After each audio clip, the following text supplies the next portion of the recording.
এই মুহূর্তে সৈন্য পাঠিয়ে বাংলাদেশকে দখল করে ইউনূস প্রশাসনকে শিক্ষা দেওয়া উচিত এবং শেখ হাসিনাকে তার সরকারকে সেখানে বসিয়ে দেওয়া উচিত। এটা একটা কথা বলছি। ইসকনের হাত কত লম্বা এটা খুব শীঘ্রই হয়তো আমরা টের পেতে যাচ্ছি। তবে দুর্ভাগ্যজনক হলেও সত্যি যে ইসকনের যে নেটওয়ার্কিং সিস্টেম বা বহির্বিশ্বের কাছে ইসকনের যে পজিটিভ ফেস আর আমাদের দেশে আমরা ইসকন নিয়ে যে বক্তব্য দেই টোটালি কিন্তু সাংঘর্ষিক। ইসকন নেতা চিন্ময় কৃষ্ণ দাসের নিঃশর্ত মুক্তির দাবিতে সরগরম ওপার বাংলা। চিন্ময় কৃষ্ণ দাসের গ্রেফতার ও সংখ্যালঘুদের ওপর কথিত হামলার ঘটনা নিয়ে ভারতের সরকার ও প্রধান রাজনৈতিক দল বিজেপি ও কংগ্রেস বেশ আগ্রাসী প্রতিক্রিয়া দিচ্ছে। কয়েকটি সিএনজি অটোরিকশা থেকে জয় বাংলা স্লোগান দিয়ে গুলি ছুড়েছে অজ্ঞাত সন্ত্রাসীরা। সাবেক প্রধানমন্ত্রী শেখ হাসিনা এবং আওয়ামী লীগের ফিরে আসার ভয় অনেকের মাঝে কাজ করছে। সেই ভয়টা স্পষ্ট হচ্ছে এবং সেই ভয়টা মনের মধ্যে রাখতে পারছেন না, অনেকে বলেও ফেলছেন।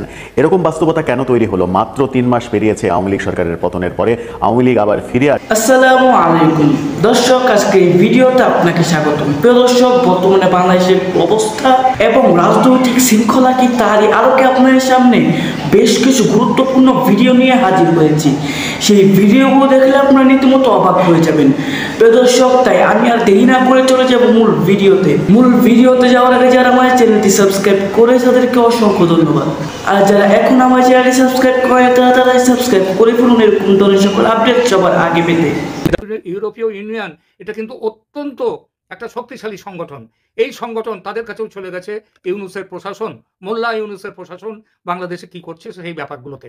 তো আশা করা যাচ্ছে খুব শিগগিরই এই ব্যাপারগুলো নিয়ে একটা ব্যাপার, এই পরিস্থিতিতে একটা কিছু ব্যবস্থা নেওয়া হবে।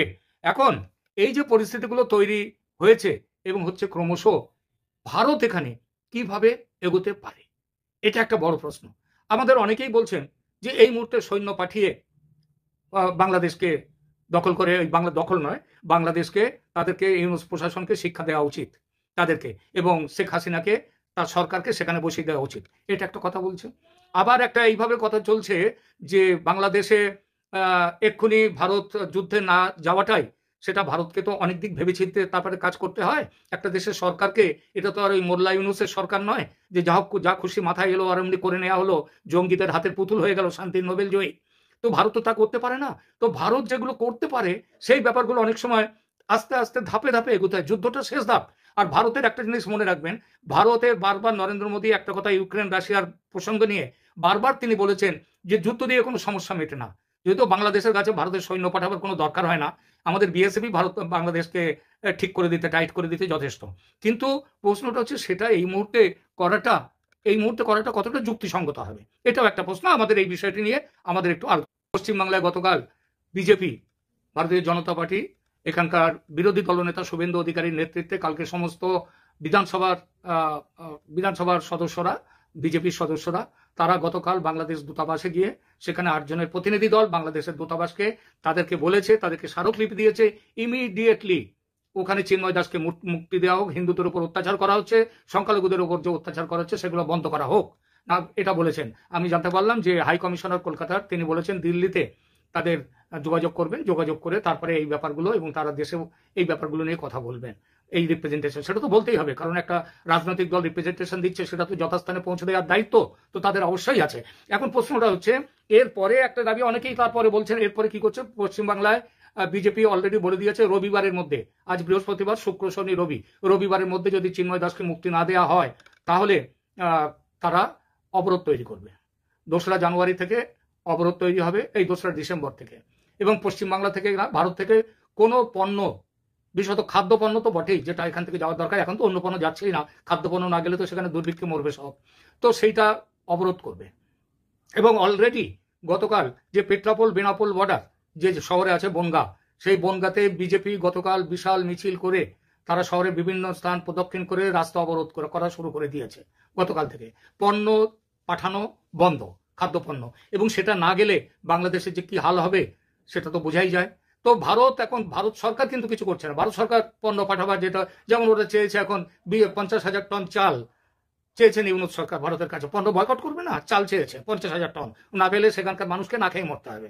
তো এগুলো ভারত পাঠালেও, সরকারিভাবে যাওয়ার ব্যাপারে দিলেও, তারা মত দিলেও, জনগণ যদি আটকে দেয়, জনগণ রাস্তা অবরোধ করলে কোনো সরকারই জনগণকে আমাদের এখানে রাস্তা থেকে তুলে দেবে না।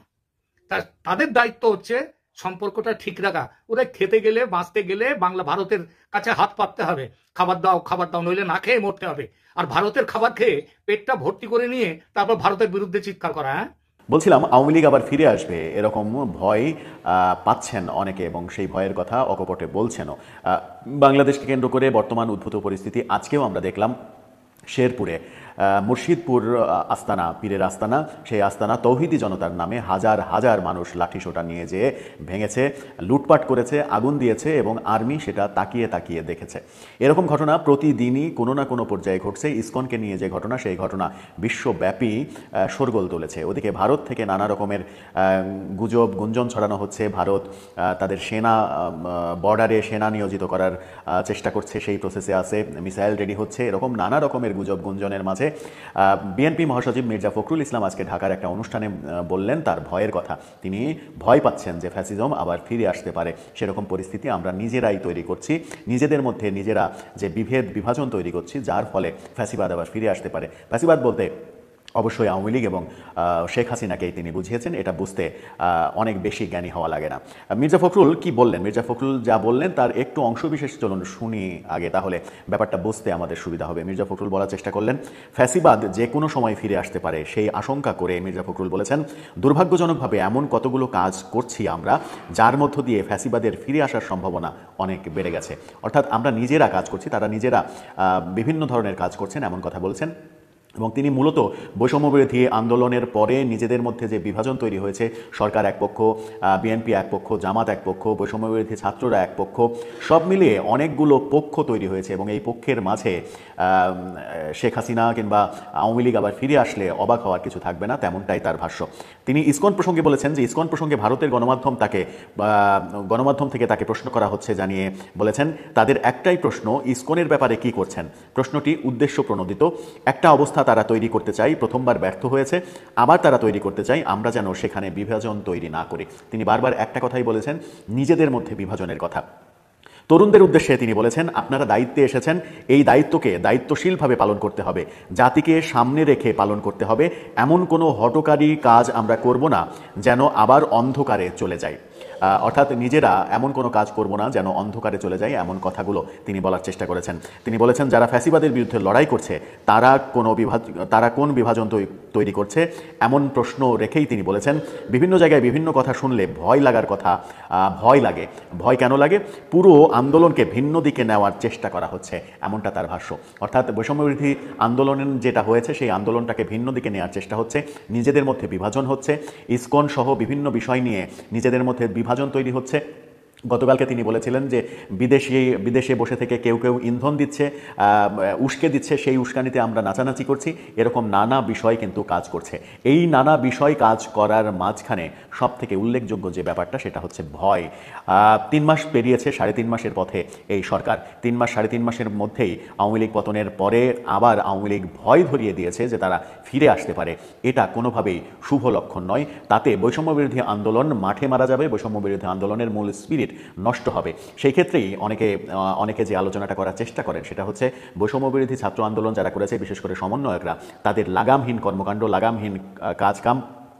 গতকালকে আমরা দেখেছি যে তাদের গাড়িতে ট্রাক ধাক্কা দিয়েছে এমন কথা বলা হয়েছে, কিন্তু আবার গাড়ির সামনে দেখা গেছে গাড়ির বাম পাশ ক্ষতিগ্রস্ত হয়েছে। ট্রাক ধাক্কা দিলে গাড়ির সামনের বাম পাশ ক্ষতিগ্রস্ত হওয়ার কথা নয়, এটা নিয়েও সামাজিক যোগাযোগ মাধ্যমে অনেক কথা হয়েছে। আজকে আবার খবর করা হয়েছে যে হাসনাত আবদুল্লাহর গাড়িতে আজকে আবার পিছন দিক থেকে ট্রাক ধাক্কা দিয়েছে। সব মিলিয়ে এই যে গাড়ি, এত সুন্দর সুন্দর মডেলের গাড়ি, এই গাড়ি বা তারা পাচ্ছেন কোথায়? এত গাড়িতে ধাক্কাই বা কারা দিচ্ছে? এবং গাড়িতে ধাক্কা নাকি গাড়ি ভুলভাবে অ্যাক্সিডেন্ট হওয়ার পরে সেটাকে নিউজ করা হচ্ছে, এরকম নানা প্রোপাগান্ডা, নানা রকমের আলোচনা হচ্ছে এবং এই আলোচনাগুলোই কিন্তু বিভক্তি এবং বিভাজনের তৈরি করছে। সমন্বয়করা গাড়ি কোথায় পাচ্ছেন এই আলোচনা অনেক দিন থেকেই হচ্ছে। তারা ছাত্র, তারা গাড়িতে চড়ছেন কিভাবে, গাড়ি কোথা থেকে আসলো, গাড়ি কারা দিল, এই আলোচনায় সমন্বয়কদের মধ্যে এবং আন্দোলনকারীদের মধ্যেও কিন্তু বিভাজন তৈরি হয়েছে। বিভাজন এতটাই তৈরি হয়েছে যে সরকার একটা পক্ষ হয়ে গেছে, বিএনপি একটা পক্ষ। গতকালকে দেখলাম বিএনপি দলকে প্রধান উপদেষ্টার বাসায় ডেকে নেওয়া হয়েছে, আজকে জামাতকে ডেকে নেওয়া হয়েছে, অর্থাৎ আলাদা আলাদাভাবে ডাকা হয়েছে। সবাই আলাদা আলাদা হয়ে গেছেন, সবার মধ্যে ঐক্যের অভাব তৈরি হয়েছে। ঐক্যের অভাব তৈরি হয়েছে বলেই মির্জা ফখরুল ভয় পাচ্ছেন যে আওয়ামী লীগ আবার ফিরে আসছে। দর্শক, সেই ভয়ের কি কোনো কারণ আছে? আওয়ামী লীগ কি সত্যিই ফিরে আসছে? সেরকম পরিবেশ কি তৈরি হয়েছে? ইসকনের হাত কত লম্বা এটা খুব শীঘ্রই হয়তো আমরা টের পেতে যাচ্ছি। তবে দুর্ভাগ্যজনক হলেও সত্যি যে ইসকনের যে নেটওয়ার্কিং সিস্টেম বা বহির্বিশ্বের কাছে ইসকনের যে পজিটিভ ফেস, আর আমাদের দেশে আমরা ইসকন নিয়ে যে বক্তব্য দিই, টোটালি কিন্তু সাংঘর্ষিক। মার্কিন যুক্তরাষ্ট্র, ইউরোপীয় ইউনিয়নের যেই সকল রাষ্ট্রে ইসকনের অ্যাক্টিভিটিজ আছে বা শাখা আছে বা তারা সেখানে যে সকল কাজ করে, তো আমাদের এখানে আমরা যখন ইসকনকে সন্ত্রাসী গোষ্ঠী বলছি, কারণ তারা কিছু কিছু জায়গায় তাদের সমর্থকরা এই কাজগুলো করছে, কিন্তু পশ্চিমাদের কাছে তাদের এই ফেসটা কিন্তু উন্মোচিত না। পশ্চিমাদের কাছে একটা মেসেজ ক্রিয়েট করা হচ্ছে যে আপনারা দেখেন যে বাংলাদেশে এই মুহূর্তে যে সরকারটা আছে বা আপকামিং যে সরকারটা আসতে যাচ্ছে, এরা কতটা সংখ্যালঘু বিরোধী অথবা ভিন্ন ধর্মের মানুষদেরকে এরা কিভাবে বাটে ফেলে, নানান ধরনের কিন্তু অপচেষ্টা চলছে। দর্শক, এই মুহূর্তে আমরা দেখছি যে যুক্তরাষ্ট্রের প্রেসিডেন্ট নির্বাচনে জয়ী ডোনাল্ড ট্রাম্প এবং রাইট নাও বিদায়ী প্রেসিডেন্ট জো বাইডেনকে আলাদাভাবে চিঠি দিয়েছে এই ইসকন ইস্যুতে। কে দিয়েছে? Foundation for India and Indian diaspora, মানে ফিডস নামের একটা সংস্থা। এই চিন্ময় কৃষ্ণ ইস্যুতে ইসকনের যে অফিসিয়াল পেজ আছে বা অফিসিয়াল বিবৃতি আছে, সেটাও কিন্তু দেওয়া হয়েছে। এর পাশাপাশি আপনার যুক্তরাষ্ট্রভিত্তিক এই ফিডসের সদস্য কারা, এরা সবাই ভারতীয় বংশোদ্ভূত মার্কিন কিংবা যুক্তরাষ্ট্রে গিয়ে সেখানে স্থায়ী হওয়া ভারতীয়। আপনার প্রেসিডেন্ট খান্দেরাও কান্ড ট্রাম্প এবং বাইডেনকে চিঠি দিয়েছেন বলে আপনার জানা গেছে। আচ্ছা, ট্রাম্পকে প্রদান করা চিঠিতে কি বলা হয়েছে? বাংলাদেশ একটি মৌলবাদী ইসলামী রাষ্ট্রে পরিণত হচ্ছে। আপনার উল্লেখ করে খান্দেরাও কান্ড বলছেন যে বাংলাদেশ একটি মৌলবাদী ইসলামিক রাষ্ট্রে পরিণত হচ্ছে এবং সেখানে গণতন্ত্র ফিরিয়ে আনা, ধর্মীয় সংখ্যালঘুদের রক্ষা করতে ওয়াশিংটন, যুক্তরাষ্ট্রের পররাষ্ট্র মন্ত্রণালয় এবং জাতিসংঘের তৎপর হওয়া খুবই জরুরি। আমি প্রেসিডেন্ট জো বাইডেনের পাশাপাশি যুক্তরাষ্ট্রের প্রেসিডেন্ট ডোনাল্ড ট্রাম্প এবং তার নেতৃত্বাধীন যে প্রশাসনিক টিম আছে তাদের প্রতি অনুরোধ জানাচ্ছে যে ক্ষমতা গ্রহণের পর তারা যেন বাংলাদেশে শান্তি ফিরিয়ে আনে এবং ধর্মীয় সংখ্যালঘুদের রক্ষা করাকে অগ্রাধিকার দেন। এছাড়া বলছে যে বাংলাদেশকে একটি গণতান্ত্রিক এবং অন্তর্ভুক্তিমূলক সমাজ প্রতিষ্ঠিত হবে কিনা তা নির্ভর করছে দেশটির সবচেয়ে দুর্বল জনগোষ্ঠী সহ সব নাগরিকদের অধিকার সুরক্ষিত আছে কিনা। এই সংস্থাটি চিঠিতে আরও উল্লেখ করেছে যে তারা বিশ্বাস করে, মানে ট্রাম্পের প্রতি লিখছে যে আপনি এবং আপনার নেতৃত্বাধীন প্রশাসন সবসময় মানবাধিকার ইস্যুতে আপোষহীন এবং এই মুহূর্তে বাংলাদেশে যারা নিপীড়ন, বাস্তুচ্যুতির শিকার, তাদের রক্ষায় আপনি তৎপর হন। তো তারা একটা পরিসংখ্যানও সেখানে দিয়েছে যে গত 5ই আগস্টের পর শেখ হাসিনা সরকারের পতনের পর বাংলাদেশের বিভিন্ন জেলায় সনাতন সম্প্রদায়কে লক্ষ্য করে 2 শতাধিক হামলা, সহিংসতার ঘটনা ঘটেছে। আর চিন্ময় কৃষ্ণের যে গ্রেপ্তার, সেটাকেও তারা এখানে মেনশন করে বলেছে যে তার জামিন না পাওয়া এটাও মানবাধিকার লঙ্ঘন, পাশাপাশি তাকে একটা মিথ্যা মামলায় এখানে ফাঁসানো হয়েছে। ইভেন এই সরকারের যারা উইংস আছেন তাদের সম্পর্কে কিন্তু ভারতের একই কথা যে এখানে বাংলাদেশকে 1971 থেকে 53 পর্যন্ত ভারত বিরোধী যে অবস্থানটা তৈরি করা হয়েছে, এই মুহূর্তে যে ভারত বিরোধী অবস্থানটা আছে এটা ভারত কখনো দেখে নাই। তো সেক্ষেত্রে অনলাইন থেকে শুরু করে অফলাইন অনেককে ভারত দায়ী করছেন যে ভারতের সাথে বাংলাদেশের বিরোধিতা আসলে বাংলাদেশকে কি এনে দেবে। ভারতের এমনটা বিভিন্ন পত্রিকা, বিভিন্ন গণমাধ্যম, বিভিন্ন রাজনৈতিক ব্যক্তিত্ব তারা প্রচার করছে যে একটা শ্রেণী উদ্দেশ্য প্রণোদিতভাবে ভারতের সাথে বাংলাদেশের বিরোধিতাটা ক্রিয়েট করছে। এখন এই যে মার্কিন যুক্তরাষ্ট্রের কাছে চিঠি দেওয়া হলো, ট্রাম্পের কাছে, বাইডেনের কাছে, এগুলোর ইফেক্ট কি হবে, বাইডেনের মাধ্যমে কি ইফেক্ট হবে এটা সম্পর্কে কারোরই হয়তো ওরকম আইডিয়া হবে না, কিন্তু ডোনাল্ড ট্রাম্প তিনি এই বিষয়ে কনসার্ন করবেন। লাস্টবার যখন ক্ষমতায় ছিল তখনও প্রিয়া সাহা নাকি একটা মহিলা, সে গিয়া বলছিল যে বাংলাদেশ থেকে এত মিলিয়ন সংখ্যালঘু শেষ হয়ে গেছে, মানে নানান বক্তব্য দিয়েছিল। খেয়াল আছে তো, আওয়ামী লীগ সরকার ছিল তখন ক্ষমতায়। তো একই পরিস্থিতি আবারও আসছে চিন্ময় কৃষ্ণ এই ইস্যুতে।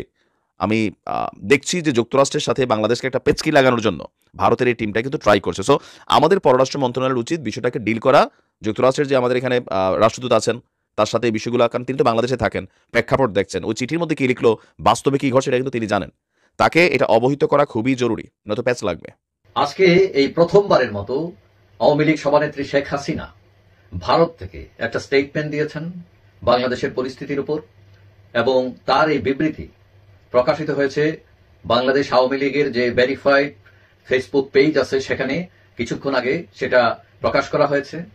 এখন তিনি কি বললেন তার এই বিবৃতিতে, এবং এটা প্রথম বিবৃতি, বিশেষ করে তিনি যখন ভারত চলে যাবার পর তিনি অফিসিয়ালি কোনো বিবৃতি দেননি, তো অন্যান্য নেতারা দিয়েছেন বিভিন্ন সময়, কিন্তু তিনি কি বলছেন তার বিবৃতিতে আমি একটু পড়ে শোনাই আপনাদেরকে। চট্টগ্রামে একজন আইনজীবীকে হত্যা করা হয়েছে, এই হত্যার তীব্র প্রতিবাদ জানাচ্ছি। এই হত্যাকাণ্ডের সঙ্গে যারা জড়িত তাদেরকে খুঁজে বের করে দ্রুত শাস্তি দিতে হবে। এই ঘটনার মধ্য দিয়ে চরমভাবে মানবাধিকার লঙ্ঘিত হয়েছে। একজন আইনজীবী তার পেশাগত দায়িত্ব পালন করতে গিয়েছিল, আর তাকে এভাবে যারা পিটিয়ে হত্যা করেছে তারা সন্ত্রাসী, তারা যেই হোক না কেন শাস্তি তাদের পেতেই হবে।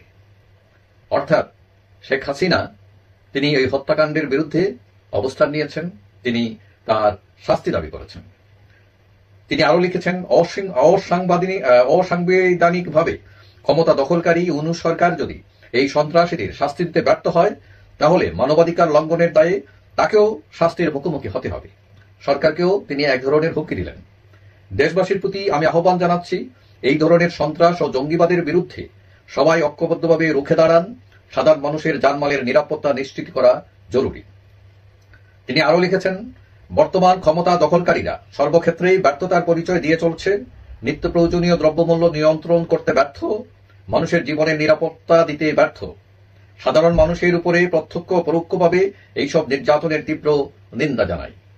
সনাতন ধর্মাবলম্বী সম্প্রদায়ের একজন শীর্ষ নেতাকে অন্যায়ভাবে গ্রেফতার করা হয়েছে, অবিলম্বে তাকে মুক্তি দিতে হবে। চট্টগ্রামে মন্দির পুড়িয়ে দেওয়া হয়েছে। ইতিপূর্বে মসজিদ, বাজার, গির্জা, মঠ এবং আহমদিয়া সম্প্রদায়ের ঘরবাড়ি আক্রমণ করে ভাঙচুর ও লুটপাট করে আগুনে পুড়িয়ে দেওয়া হয়েছে। সকল সম্প্রদায়ের মানুষের ধর্মীয় স্বাধীনতা ও জানমালের নিরাপত্তা নিশ্চিত করতে হবে। তারপর তিনি বলছেন যে আওয়ামী লীগের অগণিত নেতাকর্মী, ছাত্র জনতা ও আইন শৃঙ্খলা বাহিনীর সদস্যদের হত্যা করার পরে চলছে তাদের বিরুদ্ধে বিভিন্ন মামলা মোকদ্দমা। এখন এই হলো দেশের সার্বিক পরিস্থিতি নিয়ে, বিশেষ করে চট্টগ্রামে যে হত্যাকাণ্ড হয় এবং চিন্ময়কে গ্রেফতার করা হয়, তাকে জামিন দেওয়া হয় নাই, এইসব বিষয় নিয়ে তিনি কথা বলছেন। এমনকি দ্রব্যমূল্য নিয়েও তিনি কথা বলেছেন। তো এখন বোঝা যাচ্ছে যে শেখ হাসিনা তিনি তার দলীয় কর্মকাণ্ডে অ্যাক্টিভ আছেন এখনো, এবং ভারতে বসে আমরা এর আগেও বিভিন্ন ফোনালাপ ফাঁস হয়েছে, সেগুলো তো দেখেছি। তিনি বিভিন্ন দিক নির্দেশনা দিচ্ছেন। অবশ্য তার বিরুদ্ধে মামলা, তাকে ফেরত চাওয়া, বিচারের মুখোমুখি করা, এইসব ব্যাপারে তিনি কোনো কথা বলেননি, হয়তো পরে বলতে পারেন। যাই হোক, এটা একটু আগেই আওয়ামী লীগের ভেরিফাইড ফেসবুক পেজে দেওয়া হয়েছে, হয়তো অনেকে দেখেননি, সেজন্য আমি আপনাদেরকে অবহিত করলাম। যারা বিশেষ করে আওয়ামী লীগ রাজনীতির সাথে আছেন তারা হয়তো এটা জানতে চাইতে পারেন, বা যারা অন্য দল করেন বা তার কি বক্তব্য সেটা জানা হয়তো অনেকের আগ্রহ। প্রিয় দর্শক, আমি আশা করছি আপনারা সকলেই আলোচনাগুলো শুনেছেন, এবং এই আলোচনাগুলো নিয়ে যদি আপনার কোনো মন্তব্য থেকে থাকে অবশ্যই কমেন্ট বক্সে জানাবেন।